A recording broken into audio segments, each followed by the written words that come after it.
I like The Grey Man quite a bit, and I know that puts me in the minority of the film community, but I can also say that I understand where most people are coming from.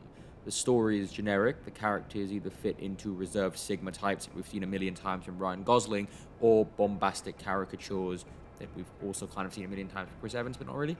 The visuals mostly muddy and bland, and people have even gone to say that the action isn't very good. Now, that last statement is where I have to disagree. And in this video, I want to make my case as to why I believe the action in The Grey Man is actually awesome. And it's all down to one word: location.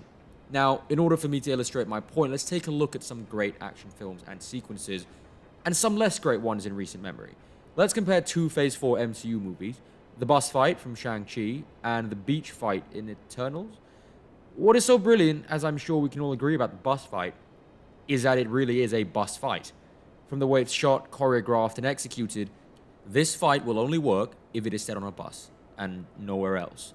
They take full advantage and make full use of the dynamism of this constantly moving location to allow for a scene that is also constantly moving. Every action that the characters make, every problem that arises, and every solution that they find to solve it exists within this location. That's cool. Eternals, on the other hand, yes, we get to see them use cool superpowers, but it is literally just punch, punch, kick, kick, shoot, shoot on a beach. It doesn't really earn the label of beach fight because they don't really do anything with the beach, except for maybe this face grind move here. Now, granted, one could say they picked a very open area so these superpowered characters can just go at it and we can focus more on the powers than the actual place of battle, but great superpowered sequences can still make full use of great location choices and the environments around them. Just look here, and here, and here, and here. Oh, it's the same movie. Brilliant. I mean, there's a reason some of the most iconic fight scenes of the last decade have all been given names like the elevator fight, the stairwell fight, the nightclub fight, the bathroom fight, the kitchen fight. I mean, you even have movies that realize the potential of this idea so much that they set their entire story around certain elements and environments. Planes, trains, automobiles, automobiles used as planes, automobiles on trains. Amazing.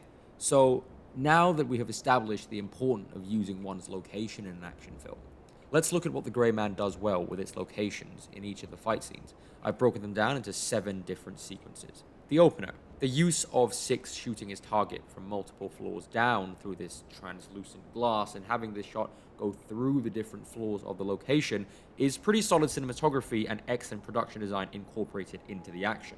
These casual, silent takedowns will only work in this kind of a party situation, and of course my favorite move in the entire film. The moment they landed in that firework pit, I knew they had the opportunity to use that takedown, and they did, which is great and really inventive, and just, it fits. The plane sequence. This is one of the most self-explanatory ones. They're on a plane, and by the end of it, the plane has been busted wide open, and they're falling out of the plane. Cool.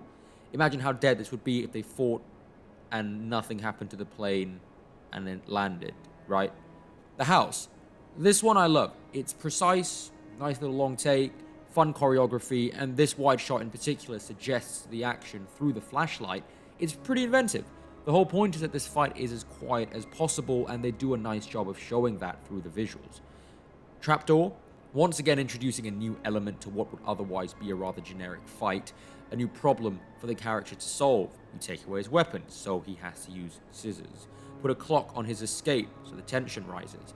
It's nice too because you don't see this one coming quite as much. It's just a normal apartment, right? What could go wrong? Boom, you're nicked.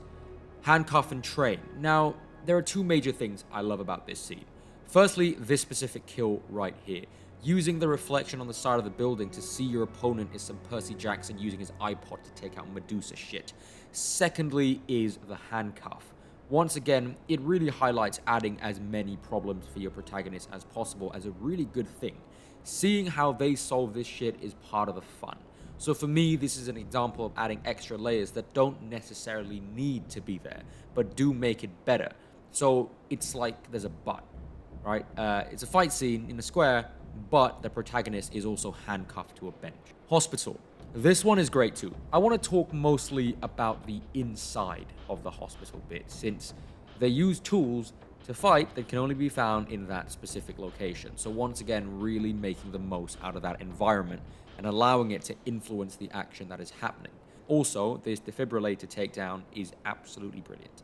Finally, we have the house and fountain. So this one may actually be the weakest one, and the one that allows for the least inventiveness. They just kind of run around and shoot, really. Few extra points for this head smash, and the sun rising in the back, which makes it, less bland. But this drowning bit is awful, so yeah, that's about it. Hopefully, this little short explanation of why I like The Grey Man, for anyone who wasn't the biggest fan of the film, which seems to be most people, I've been able to convince you to see the film, more specifically the action, in a slightly more positive way.